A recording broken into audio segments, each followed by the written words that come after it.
Hello, everybody. Welcome to 2021. Hope you've had a great new year. Let's begin with Lesson 1, Developing Breath Energy for Subharmonics. So in this video, I'd like for us to focus on breathing, consonants, and voiced consonants. Just keep in mind that when I refer to subharmonic singing, I'm talking about the true fold undertones or true fold subharmonic. And as with any basic mechanics or voice lessons, always consult your own voice teacher before trying anything out.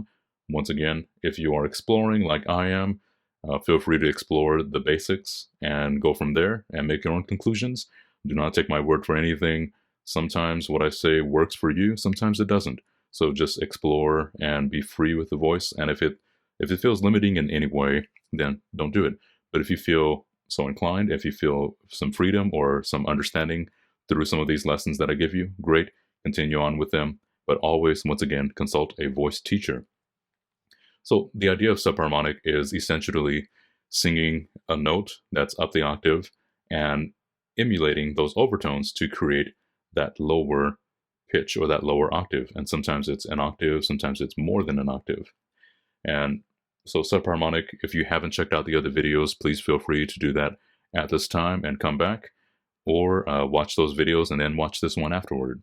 So let's get started with breathing, right? I tell my students breathe as if your life depends on it. Your music depends on your breath, so sing as if your life depends on it. And what I mean by that is, you breathe for energy, so why don't you sing with energy? And one way to do that is to activate the breath.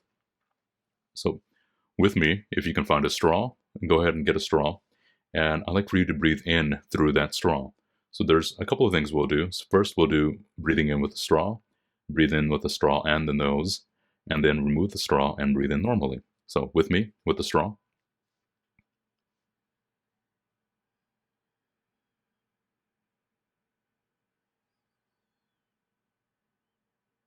Now with the straw and your nose.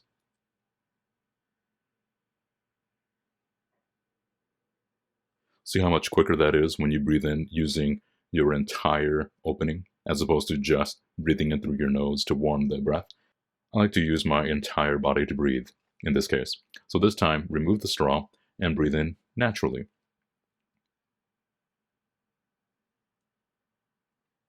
And you'll notice that each time there is no sound, right? It is a quiet breath. And what a quiet breath means is that your mouth, your pharynx, or your throat is completely open, and the air is allowed to come through, and it fills from the bottom to the top, as opposed to from the top down. What we'll do is we'll breathe in 4 counts and breathe out 4 counts. Okay, so with me, ready? Breathe in, 2, 3, 4, out, 2, 3, 4. Great. This time, let's go breathe in and out 8. So slow down the breath. Don't use all the air at once. Ready? And in, 2, 3, 4, out, 2, 3, 4, 5, 6, 7, 8. Nice. This time, let's go in 4 and out 16. So you have to really, really pace yourself. And this is weird because now you're just right. It's almost as if you're suspended in air. So try that. I'll count for you. You breathe. Ready? And in, 2, 3, 4, out, 2, 3, 4, 5, 6, 7, 8, 9, 10, 11, 12, 13, 14, 15, 16. Great. So this air suspension that I'm talking about, what's really great about it is that it allows you to feel the expansion below your diaphragm, as if the air is heading toward your feet. So when you breathe in, feel that expansion again, down low. Allow the air to float and suspend in your lungs, your throat, mouth, nasal passages without closing anything off. So let's do this exercise one more time. In 4, out 16. Just allow it to suspend for 16. So you're not clenching, you're not holding your breath. You're just allowing it to kind of go where it needs to go, but also keep it suspended in your body. Ready?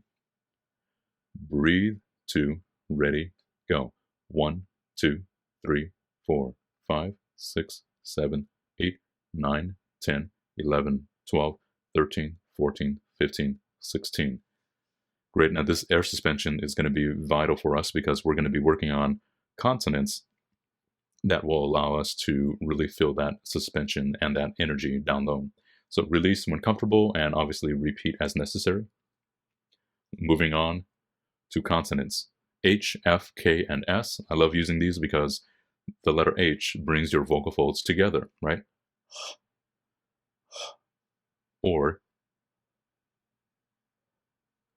you'll notice there's one that has resistance and one without. And the two are very, very important in singing, especially choral singing, right? When you are prepared, I like for you to prepare an ah vowel and combine the H with it, like this.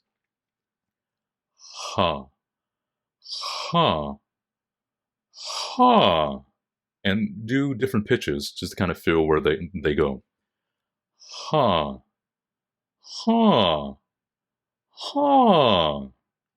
Great, this time let's do a non-resistant H.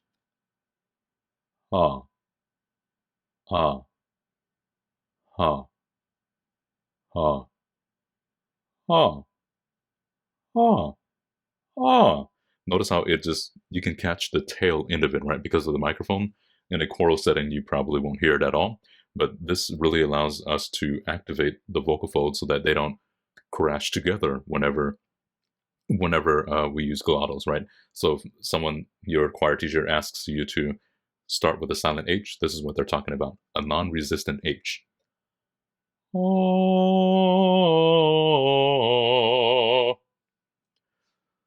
In this case, let's add another dimension to that. Let's use W as in whip, right? As in cool whip. If you know the reference, great. If you don't worry about it. To assist with proper resistance. So try that.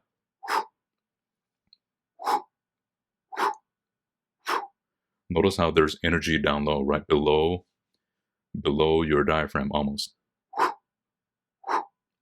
So what that does is it activates the diaphragm, it allows the folds to come together, and then go to the vowel. So, hui, hui, hua, hu, he, hu, hua, she. And the great thing about this is that it actually helps you activate the true fold subharmonics. So try it with me, right? He, he, hua, hua, he, hua, he, hua, hua, he, ha, ho, hu. And so you can really pull that as it goes. And as it pops up, if it pops up the octave, don't worry about it. Just allow that to go through. Let's use F now to develop core and connection. So F sounds like this. Right, let's go in 4, out 8, I'll conduct, and I'll do one with you, and then you'll do one by yourself. Ready? Breathe, 2, ready, go.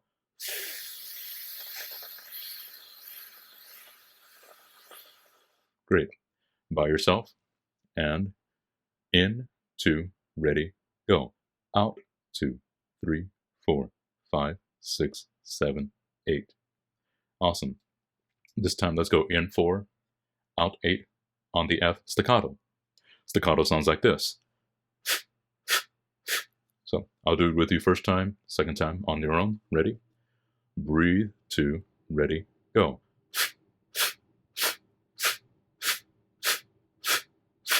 Great. This time on your own. Ready? In, 2, ready, go. 1, 2, 3, 4, 5, 6, 7, 8. Great. Let's go in 4, out 16, sustained. Ready? Breathe in. 1, 2, ready, go.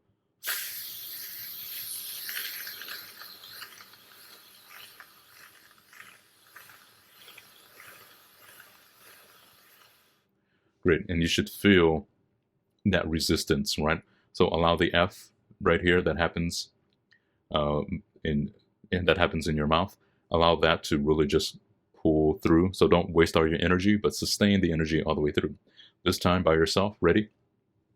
Breathe in, 2, ready, go. 1, 2, 3, 4, 5, 6, 7, 8, 9, 10, 11, 12, 13, 14, 15, 16. Great. This time in 4, out 16 staccato. Ready with me? Breathe, 2, ready, go.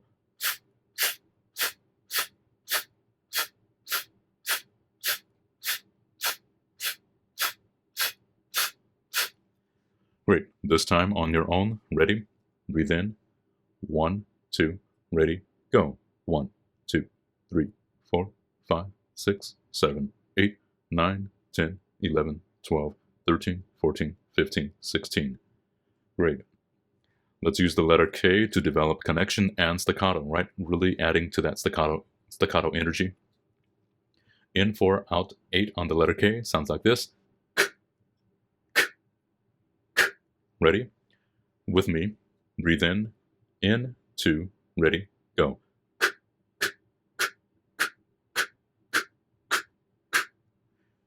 Now, the interesting thing about this one is that you're using quite a bit more air, but then you're also allowing the staccato energy to fill that connection down below that core area, right? Below the diaphragm. So let's try that again. You're on your own this time. Ready? Breathe in, 1, 2, ready, out. 2, 3, 4, 5, 6, 7, 8. Great. This time let's do 16 out, but on 8th notes instead. Sounds like this. All right, with me. Breathe in, 2, ready, go.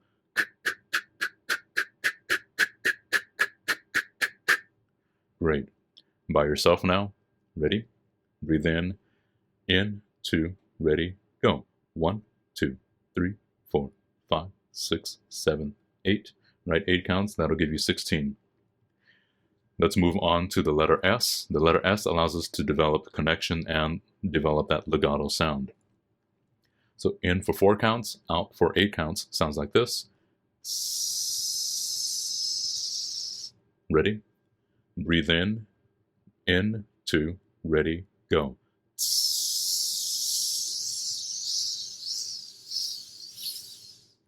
Great. This time on your own. Ready? Breathe in, 2, ready, go. 1, 2, 3, 4, 5, 6, 7, 8. Let's move on to 16. So let's go in 4, out 16. This time you'll do it on your own because we have one more to go, right? So on your own, ready? Breathe, 2, 3, and go. 1, 2, 3, 4, 5, 6, 7, 8, 9, 10, 11, 12, 13, 14, 15, 16. Great. Finally, let's move on to 32 counts. So sustain, keep that energy going all the way through. In for 4 counts, out for 32 counts. On your own, I'll count for you. Ready?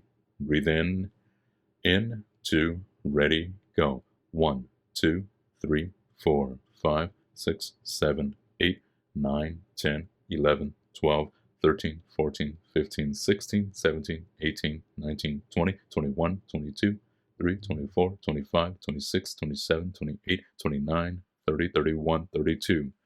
Great. Breathe normally. Take a quick break. Take a quick breather. All right, so those are the consonants. You can vary any of these exercises with dynamics as needed. Cut out the timing.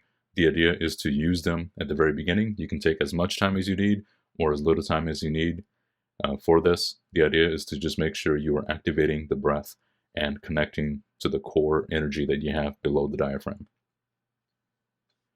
All right, voiced consonants, V, G, and Z. So V to develop that core and connection. V, V, V, V. Here we go. In 4 counts, out 8 on V sustained. Sounds like this. Breathe, 2, ready, go.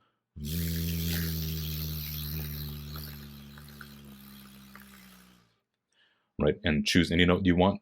I would go for lower notes just because this is bass, but go for higher notes as well and really develop that where that V goes. So on your own, ready? Breathe in for 4 counts, out for 8 on V, and in, 2, ready, go. 1, 2, 3, 4, 5, 6, 7, 8.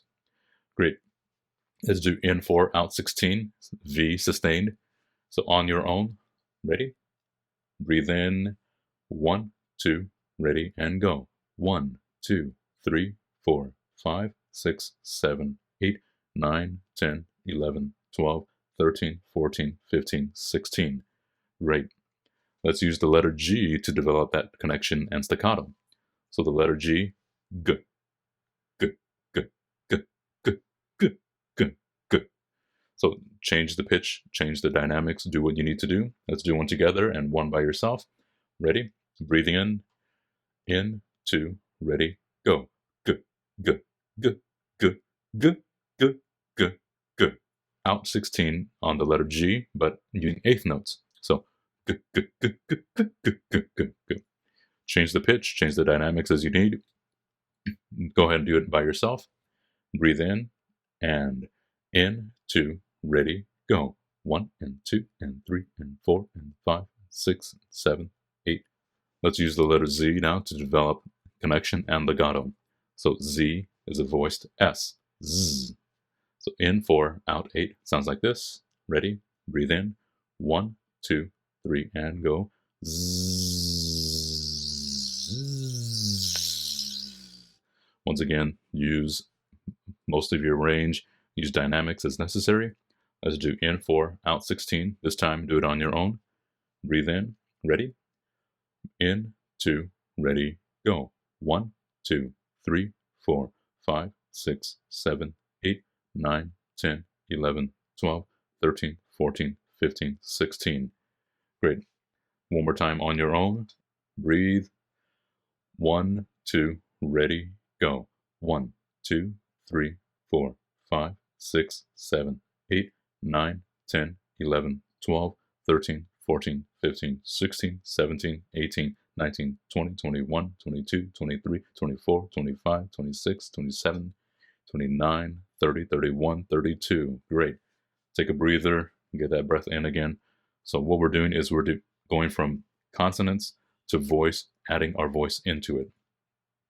You can vary the exercise with dynamics as needed. And what's really cool about those is that you can apply all of it to subharmonics, right? So for the letter Z, right? Z, Z, Z, Z. The letter V, V, V, V, V, V. Right, and the idea is to feel what the subharmonic is, so that way when you sing, so what we have here is the subharmonic first level undertone singing using the true folds. Right, listed below are some qualities that subharmonics typically exude, so the strengths and weaknesses, etc., based on the range. Each voice has its own variables and variation. Right, your normal range comes into play here, the vowel, your approach, and vocal inconsistencies, including your vocal experience. With training, one can mitigate or overcome these qualities and make them sound musical. So for example, notes in the C1 to F1 range, right?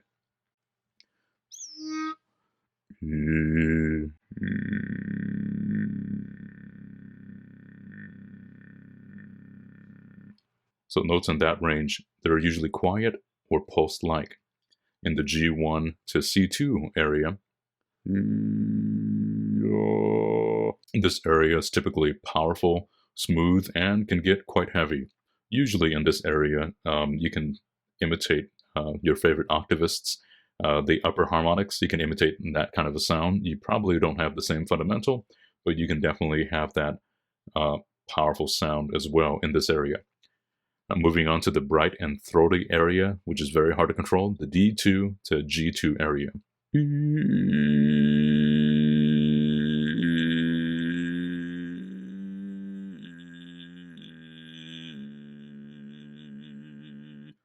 So this is usually brighter sounding. It can be very throaty, and it's typically harder to control. For me, not always. Some people can, it's fairly easy for some, but for a lot of bass baritones, This tends to be the harder area to control. Now, going to the distorted area, which can be bad and also unmusical.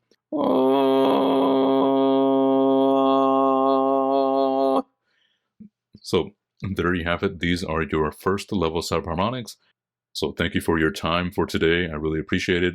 If you have any questions, leave them down below. We'll keep on working on this together. Have a great day.